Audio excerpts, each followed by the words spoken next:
What most entrepreneurs don't talk about, and what I didn't know as a young entrepreneur, was when I was just chasing that almighty dollar, I finally got to a level that I was really proud of, but I was an empty soul. Back in Saskatoon, there was an acquaintance that had a heart attack in his kitchen.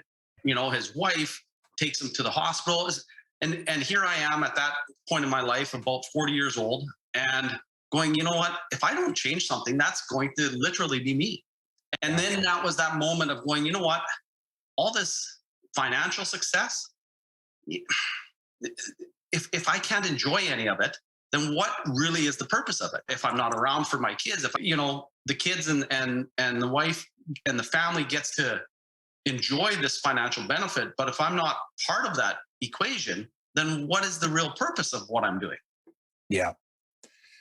Yeah, I was just making some notes here because there's a few directions I want to take us on that. But there's a quote that Dr. Joe Dispenza talks about a lot on the interviews that he does, where he says that we can choose to shift our being, our thought process, the way that we react to situations, self-regulation, that type of thing, in a state of chaos and disease and despair, or we can do it in a state of happiness and bliss and joy, right? And it kind of alludes to what you're saying there, which is a lot of times it takes almost a catastrophic event in our lives to have us go, whoa, why am I doing this? And what is the ultimate, what I'm saying that I'm doing this for my family, yet I'm burning myself out.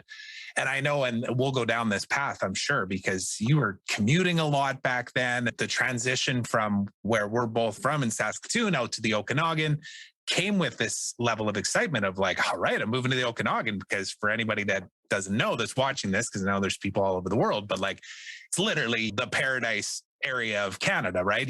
Everybody aspires to live here. You visit once and you're like, man, I got to live there, right? So you actually achieved that.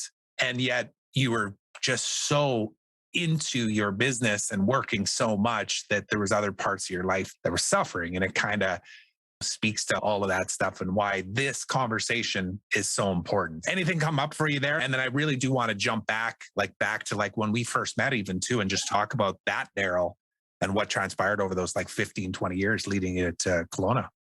Yeah, I think one of the things that does stick out in that period is the fact that I was able to be physically present at my kids' recitals. So it wasn't as if I was a deadbeat dad and unable to do that.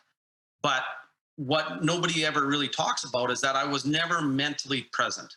Right. And that's 7 days a week, 365 days a year, Saturday afternoon, Sunday afternoon. Yes, holidays. I was physically at home with my wife and my children, but I wasn't mentally there. I was so pressured and consumed with this professional goal of, I got to keep growing. I got to keep acquiring. I got to keep building this, whatever it is I'm doing. And I remember at one point, my own mother even questioned, she said, why do you keep buying things and building these things? You got enough, slow down. But again, I was so full of, okay, this is what I'm supposed to do. Yeah. And even though, again, people can tell you to slow down and people can, like you said, it's, you have to experience it. You have to run into that wall and go, this isn't for me. Today, I'm in no way ashamed of how much less I make today than what I did. I'm happy today. I can golf today. I can sit on a Saturday afternoon with you and have a beer on a patio and enjoy the entire 2-hour experience without thinking about work, without, having all this consume me. And to me, that's that balance. I knew I needed it. I just didn't know what the trigger was going to be to get me there.